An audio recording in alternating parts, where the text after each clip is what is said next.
So it's been my first participation at GISC 2025. I've understood also this is the first year that it's been expanded to other countries.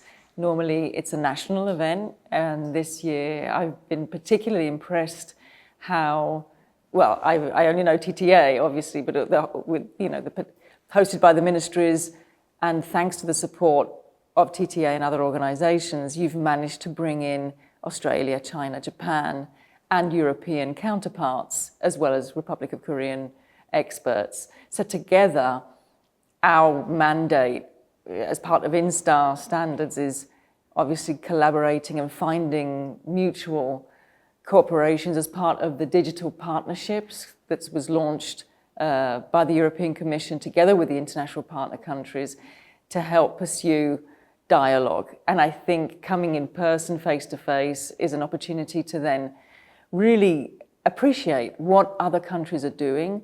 We've just finished a capacity building session that was extremely useful. I took away loads of insights on how things are done in specific countries and how perhaps we can learn from that and exchange good practices from not just Europe to other countries, but to the other international partner countries, to Europe as well. And we need to follow through. Lots of materials, lots of things happening, lots of things we can both mutually learn from. Okay. Question 2. From your perspective, what are your expectations for cooperation between your organization and Korea in the field of ICT standardization? So that's an easy one, I think, because we're here as STAN ICT and INSTAR standards.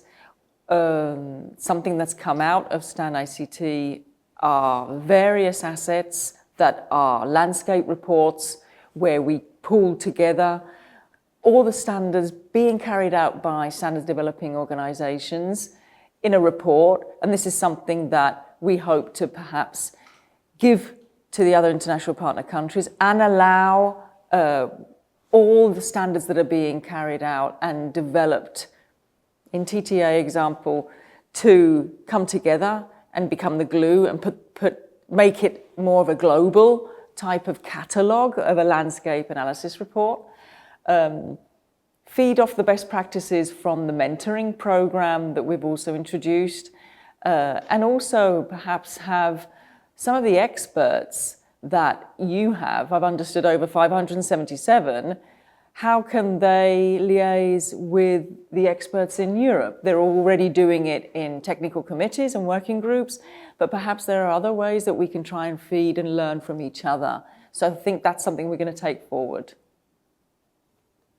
Question 3. In your view, how can GISC further contribute to strengthening global collaboration in ICT standardization? Okay, so you've already achieved that this year by opening the doors to other partner countries, which is something that didn't happen in the past. So, an obvious answer is you have to continue doing that because we're going away with insights that we didn't know before. Even the hybrid model that works, having experts, if they can't physically travel, it's an effective way of exchanges online. It can be done, and I think that should be pursued. Perhaps opening up with more practical examples.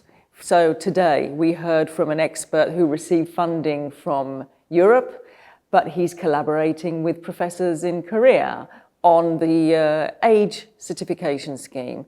That's brilliant. So if GISC can have more practical use cases between partner country collaborations, that's a really effective win. This is a follow-up question. What would you like GISC to continue or expand in future editions? So this morning we heard about quantum. We heard how quantum and AI is moving forward. You're extremely experienced in the semiconductor and chips space. So that's obviously an area that's going to gain considerably more importance, especially in the automotive sector. So we mentioned trusted chips as well in the session before.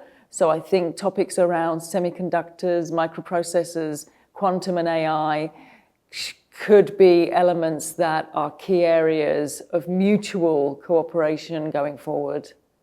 And interesting, clearly, because it's timely and crucial at the moment. These are the topics being discussed, and it's very high on Europe's agenda.